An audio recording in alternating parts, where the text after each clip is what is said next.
There's something that you need to know. What the Canadian Psychological Association has done to Jordan Peterson in his professional practice is a scary prelude to what is about to happen on a larger scale, and I think you need to heed the lesson that he took from it if you want to be prepared. The conversation you're about to watch between Jordan and his daughter Michaela Peterson has a more personal touch where I was surprised to see Jordan reveal a vulnerable core to him that he'd kept hidden so far, and that's why you need to see this before I tell you the truth that it points to. Whatever success I've had is because I say what I think. And obviously I paid a certain kind of price for that. I don't have a research career anymore. Although that's not exactly true either, because I have some pretty damn good researchers on my staff, and we're doing some remarkable things at a rate that was like 100 times faster than anything I could do in the university. Like, I don't think in some sense I haven't lost anything. Like, I had to change. I'm not a full-time practicing professor anymore, although I'm still a professor emeritus, so I have that designation. I don't have a clinical practice, but I'm kind of practicing on a global stage. That's not an exaggeration. I don't have a university, but I'm building one. That's kind of interesting. So there's nothing in it that hasn't been gained apart from a certain amount of stress, but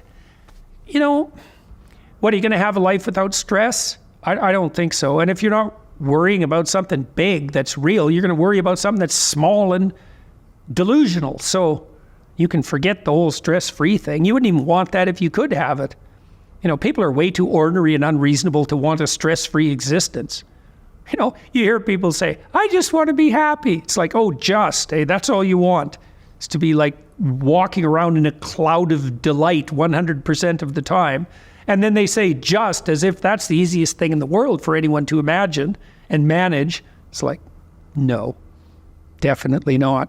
And there's a reason for that. Jordan Peterson, for around 2 full years, has been stuck between a difficult choice and has shut the walls for what he can or can't say. The choice has been between keeping his clinical license by undergoing a court-ordered social media retraining, or else losing his professional status and becoming an outcast among Canadian psychologists. Jordan Peterson begrudgingly chose the former option, not because the clinical license was important to him, but to welcome the storm that had already landed at his door and see how far it would go. Both Jordan Peterson's clinical practice as a psychotherapist and his professorship at the University of Toronto have already practically ended after 2017, and there's not much he regrets for moving on from them. But the fact that he's finally gone over his large speed bump in his life, Jordan Peterson has come out with some pretty disturbing details about what's really going on in Canada when it comes to free speech and dissenting opinions. That case attempted to be built up against Jordan Peterson was one of the most vivid examples of censorship overreach. Simply put, it's reasonable to expect therapists to not use certain language or express certain opinions in front of their clients in the best interest. But in the case of Jordan Peterson, we saw the first time that a Canadian Psychological Association came after Jordan Peterson for what can be defined as his private speech when not on duty. And how does that work? It works by retreating to a subjective definition of what counts as hateful or inappropriate, and Jordan Peterson's vocal debate and questioning around the trans or climate change debate was deemed unacceptable by the association. When you're in a clinical session with someone for an hour, nothing that's about you is supposed to happen, right? So if you're preoccupied, well, that's not good. And plus you'll make a mistake, especially if people are talking to you about really important things. And then also I have to have free time outside of my practice to take phone calls and so forth, and to drop everything at the drop of a hat in case there's an emergency. You remember when you were growing up.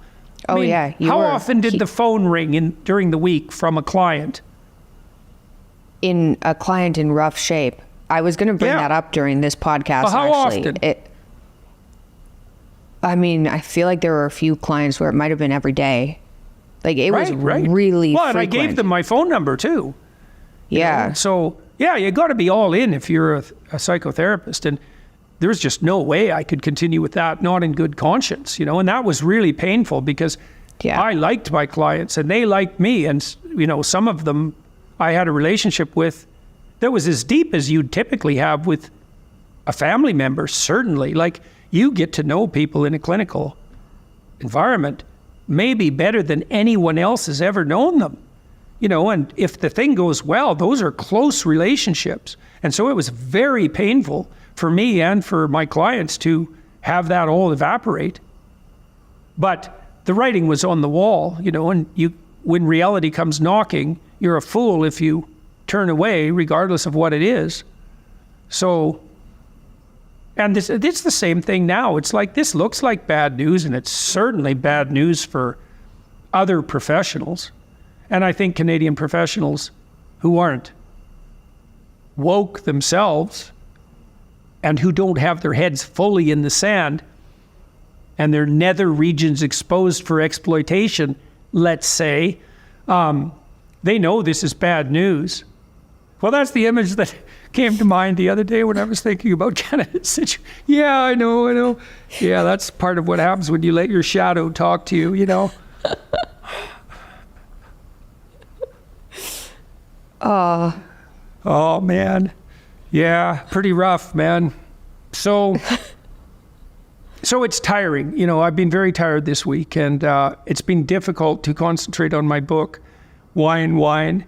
And that is a problem because it's due right away. And I suppose to the degree I am angry, I'm angry because I don't like having my time stolen by dimwits who don't have anything better to do with their lives than promote the dogma of ignorant men and moralize about it.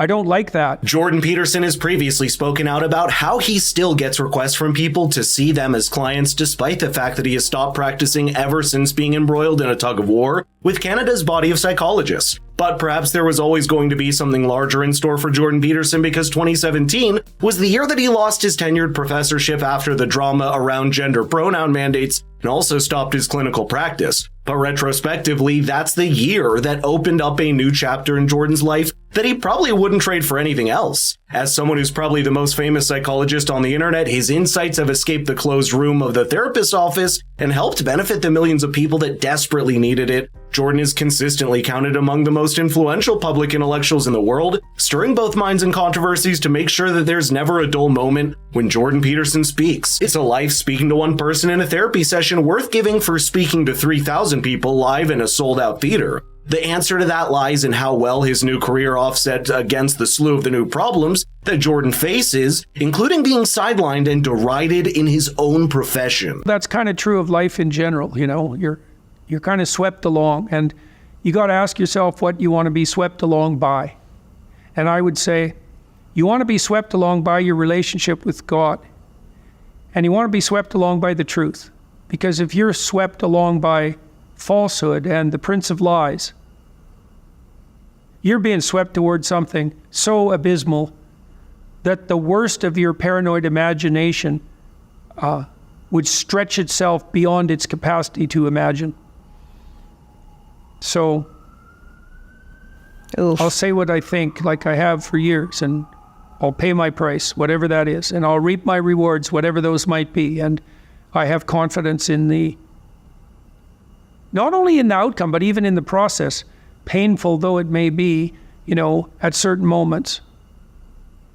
I got lots of support, you know, and Tam and I are on the same page. That makes a big difference. And so same with you and Julie, and I've got lots of support, and we've been through worse than this, man, by a lot. So, and we get to see what happens, you know. It's not boring.